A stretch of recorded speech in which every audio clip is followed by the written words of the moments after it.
কিয়ামতের দিন, যেই দিন আল্লাহ তাআলার রহমতের ছায়া ছাড়া আর কোনো ছায়া থাকবে না, সেই দিন রহমতের ছায়ার তলে মহান রব্বুল আলামিন 7 দল মানুষকে জায়গা দিবেন। এর মধ্যে একদল হইল ওই যুবক আর যুবতী, ওই যুবক আর যুবতী যে তার যৌবনকালকে আল্লাহ তাআলার বন্দেগীতে কাটাইছে।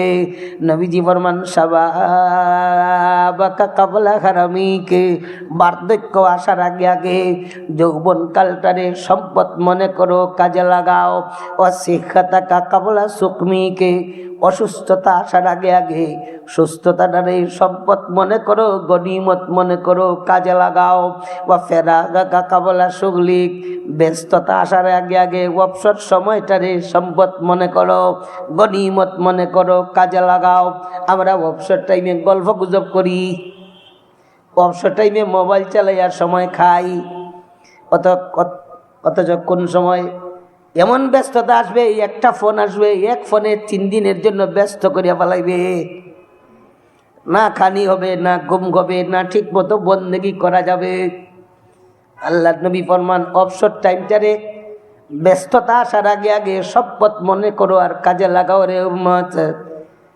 ওকে না কাকাবলা ফকরিকা, হাত খালি হওয়ার আগে আগে বড় হাতটারে সম্পদ মনে করো, এটারে কাজে লাগাও। ও হায়াতাকা কাবলা মৌতিকে, মরণের আগে আগে জীবনটারে সম্পদ মনে করো, কাজে লাগাও। সম্মানিত হাজিরিন, পবিত্র কোরআনুল কারীমের এক আয়াতে আছে, জাহান্নামীরা যখন জাহান্নামে যাবে, দুনিয়ার জিন্দেগিটারে কাজে লাগায় নাই, জাহান্নামে যাবে, জাহান্নামের আযাবে ধরবে। আযাব আর বরদাস্ত করে না, বরদাস্ত হওয়ার তো কথা না, আগুনের ভিতরে ডুবন্ত। চিল্লাপাল্লা করতে করতে এক পর্যায়ে বলবে, রব্বানা আমাত্তানা সানাতাইনি ওয়া আহইয়াইতানা সানাতাইনি ফাতারাফনা বিযুনুবিনা ফাহাল ইলা খুরুজিম মিন সাবিল যালিকুম বিআন্নাহু ইযা দুইয়াল্লাহু ওয়াহদাহু কাফারতুম ওয়া ইন ইউশরাক বিহি তুমিনু। জাহান্নামীদের জাহান্নামের আগুনে জ্বালায়, বরদাস্ত করতে পারে না, ডাক দিয়া বলবে, রব্বানা, আমাদের প্রভু আল্লাহ তাআলা, আমাত্তানা সানাতাইনি, 2 বার মারলায়, ও আহইয়াইতানা সানাতাইনি, 2 বার জিতাইলায়। জন্মের আগে একবার মৃত ছিলাম, জন্ম হইল 1 জনম, জন্মের আগে 1 মরণ, সামনে একবার মরব, 2য় মরণ, এরপরে আবার জিতা হয়ে উঠব, 2য় জনম। আয় আল্লাহ, 2 বার মারলায়, 2 বার জিতাইলায়, এখন আর বরদাস্ত করতে পারতেছি না, সহ্য হয় না গো আল্লাহ, আযাব বরদাস্ত হয় না, বের হওয়ার কোনো পথ আসেনি আল্লাহ। ফাহাল ইলা খুরুজিম মিন সাবিল, বের হওয়ার কোনো পথ আছে নি গো আল্লাহ। মহান রব্বুল আলামিন জানায় দিছেন, যালিকুম বিআন্নাহু ইযা দুইয়াল্লাহু ওয়াহদাহু কাফারতুম, তোমাদের এই আযাবের কারণ হইল যখন এক আল্লাহ তাআলার দিকে ডাক দেওয়া গত, আল্লাহ তাআলার মাগফিরাতের দিকে ডাকা গত, ওইটাকে তোমরা মানতে না, অস্বীকার করতে। আর নাফরমানির দিকে ডাক দিলে সেদিকটারে তোমরা গ্রহণ করতে, আর বের হওয়ার সুযোগ নাই। সম্মানিত হাজিরিন, মরার আগেই যা করার করতে হবে, মরার পরে আর করার সুযোগ নাই। নবী করিম সাল্লাল্লাহু আলাইহি ওয়াসাল্লাম ফরমান, হায়াতাকা কাবলা মৌতিকে, মরণের আগে আগে জীবনটারে সম্পদ মনে করো, কাজে লাগাও। আল্লাহর নবী সাল্লাল্লাহু আলাইহি ওয়াসাল্লাম ইরশাদ করেন, উম্মতের নারী পুরুষেরা 2 জিনিস রেখে গেলাম, যতদিন পর্যন্ত 2 জিনিসকে আঁকড়াইয়া ধরে রাখতে পারবা, তোমরা গোমরাহ হবা না। তোমরা পথ ভ্রষ্ট হবা না। কিতাব আল্লাহি ওয়া সুন্নাত রাসূলিহি, আল্লাহর কিতাব আর রাসূলুল্লাহর সুন্নাত, আল্লাহর কিতাব আর রাসূলুল্লাহর সুন্নতকে আঁকড়াইয়া ধরি আল্লাহ তাআলা দুনিয়া আখিরাত সাজায় দিবেন, দুনিয়া সাজায় দিবেন, আখিরাত সাজায় দিবেন। আল্লাহ তাআলার কালামের তিলাওয়াত করি, আল্লাহ তাআলার কালামের মানা বুঝি, আমি আলেমে দ্বীন হইয়া যাই। পবিত্র কোরআনুল কারীমের তিলাওয়াত শিখি। তিলাওয়াতে কোরআনের যে কত বারাকাত, এই দুনিয়ার মধ্যে আল্লাহর কালামের চেয়ে দামি কোনো কালাম হতে পারে না। আল্লাহর কালামের লোক যারা ধরবে তাদের আল্লাহ তাআলা দামি বানায় দিবেন। আল্লাহ তাআলার কালামের এক অক্ষরে 10টা নেকি মিলে, এটাই এক একটা নেকি পাহাড়ের চেয়ে মোটা হবে। সুবহানাল্লাহ। এক একটা নেকি পাহাড়ের চেয়ে মোটা, আপনাদের এই পিন্ডালের চেয়ে মোটা, বড় বড় পাহাড় সম পরিমাণ এক একটা নেকি হবে। আল্লাহ তাআলার কালাম একটা অক্ষর পড়লে আল্লাহ 10 নেকি দিবেন। আরো আছে পবিত্র হাদিস শরীফে আছে, সূরাতুল ইখলাস তাজিলু সুলুসাল কোরআন। কিছু মানুষ বলে, কি বলে, কয় কাম কাজ নাই, কিচ্ছু নাই, সময় যায় না। এইটা কি বলে? কাম কাজ নাই, সময় যায় না। আমরা সময় ধরিয়ে রাখতে পারি না। আর কিছু মানুষ বলে সময় যায় না। সময় আপনি ধরিয়ে রাখতে পারবেন না। আমি কিছু ফর্মুলা আপনাদের সামনে পেশ করি, প্রথমত আমার জন্য, পরে আপনাদের জন্য। ফজরের আগে ঘুম থেকে উঠলাম, ফজরের আজান হওয়ার আগেই উঠার চেষ্টা করি। সর্বশেষ আজান হইয়া গেল, ঘুম থেকে উঠলাম। ঘুম থেকে উঠে অজু ইস্তেঞ্জার জরুরত পুরা করে, জমাতের যদি 15-20 মিনিট সময় বাকি থাকে, তো ওই সময় ঘরেই 2 রাকাত সুন্নত পড়ে নেই।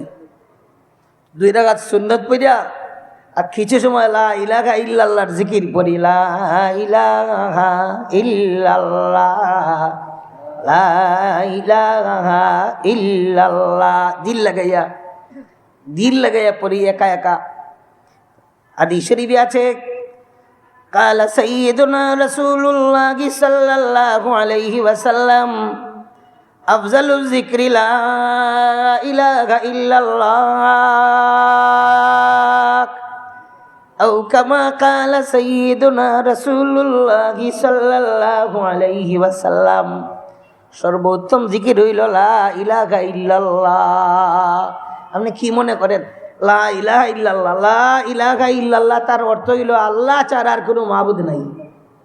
এজন্য লা ইলাহা ইল্লাল্লাহকে যদি এক পাল্লায় উঠানো হয়, আন্না সামাওয়াতি ওয়াল আরদা, আসমান আর জমিন, ওয়ামা ফিহিমা, এর ভিতরে যা কিছু আছে সবগুলোকে যদি এক পাল্লায় উঠানো হয়, লা ইলাহা ইল্লাল্লাহর পাল্লা ভারী হবে, লা ইলাহা ইল্লাল্লাহর পাল্লার সমান হবে না।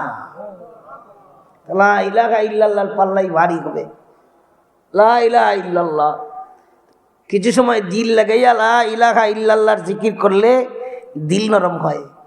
আপনি নিজে পরীক্ষা করিয়া দেবেন। আমি আমার কত পরীক্ষা করিয়া দেখছি, আপনি আমাদের পরীক্ষা করবেন।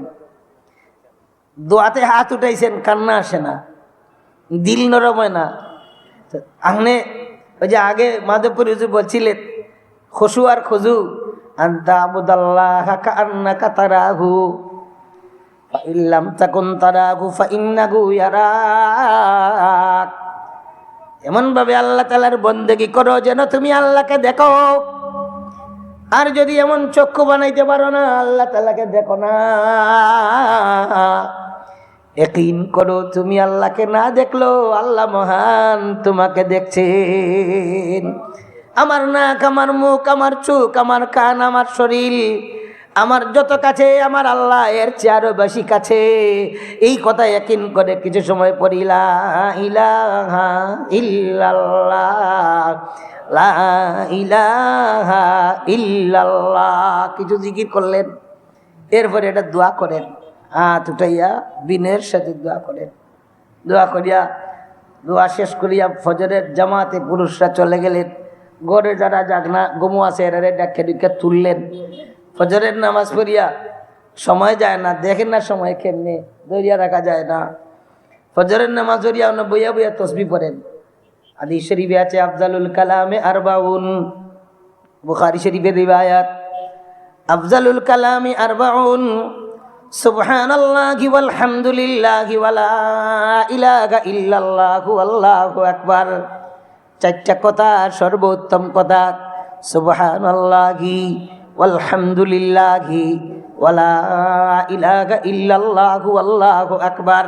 হায়াতুস সাহাবাতে আছে একবার সুবহানাল্লাহ বললে উহুদ পাহাড়ের চেয়ে বড় একটা নেকি মিলে। যেমন চারটা তসবিহ আপনি একবার আলহামদুলিল্লাহ বললে উহুদ পাহাড়ের চেয়ে বড় একটা নেকি মিলে, একবার লা ইলাহা ইল্লাল্লাহ উহুদ পাহাড়ের চেয়ে বড় একটা নেকি মিলে, একবার আল্লাহু আকবার উহুদ পাহাড়ের চেয়ে বড় নেকি মিলে। বইয়া বইয়া 100 বার পড়েন না তসবিহটা, 100 বার পড়লে 400টা নেকি পাইবেন। সুবহানাল্লাহ সুবহানাল্লাহ। 100 বার পড়লে উহুদ পাহাড়ের চেয়ে বড় বড় 400টা নেকি পাইবেন। আর যাদের কাম কাজ আছে এরা সর্বনিম্ন 10 বার পড়েন, 10 বার পড়লেও 40টা পাইবেন, 10 বার পড়লেও 40টা পাইবেন। তসবিহ তাহলিল শেষ করিয়া কোরআন শরীফ তিলাওয়াত জানেন, পবিত্র কোরআন শরীফ তিলাওয়াত করি। জি সুরাই সকালবেলায় সুরাই ইয়াসিন, এরপরে যারা কোরআন শরীফ পড়া জানেন ওলামায়ে কেরাম হুফাজুল কোরআন হাফিজুল কোরআন যারা এরা আরও বেশি পড়েন। এক ফারাক কিসের, আমাদের দেশের হাফিজরা শুধু রমজান মাসে তারাবি আসলে পড়ে, আর নিলে পড়তে চায় না। আপনি কি মুখস্থ করছিলেন রমজান মাসের তারাবির জন্য? না না, একজন হাফিজ সাহেব 5 মিনিট আজানের বাদ এইভাবে আপনি বন্দেগি করেন আর কোরআন শরীফ তিলাওয়াত করেন। তিলাওয়াত জানেন না, বেশি বেশি কুল হু আল্লাহ পড়েন। 100 বার কুল হু আল্লাহ পড়লে 133 খতম কোরআন শরীফের সব পাইবেন। সুবহানাল্লাহ। 100 বার কুল হু আল্লাহ পড়লে 133 খতম। আল্লাহ তাআলা আমাদের আমল করার তৌফিক দান করেন, আমিন। সাহাবাগণ আসর মাগরিবের মাঝখান দোয়া কবুল হয়। একবার কুল হু আল্লাহ পড়িয়া মধ্যে গানদের সব দেন, এরপরে আমরা দোয়া করব। আউযু বিল্লাহি মিনাশ শাইতানির রাজীম, বিসমিল্লাহির রহমানির রহিম। কুল হুয়াল্লাহু আহাদ, আল্লাহুস সামাদ, লাম ইয়ালিদ ওয়া লাম ইউলাদ ওয়া লাম ইয়াকুল লাহু কুফুয়ান আহাদ। এ আল্লাহ, আমাদের এই তেলাওয়াতের সব নিয়া মরহুম হাজী সিদ্দিক আলী সাহেব সহ সারা দুনিয়ার মুসলমান মুর্দেগানদের রুহের মধ্যে পৌঁছায় দাও। সবাই বলেন আমিন। হুজুরের দোয়া করি। আলহামদুলিল্লাহিল্লাযী হাদানা লিহাযা ওয়া মা কুন্না লিনাহতাদিয়া লাউলা আন হাদানাল্লাহ।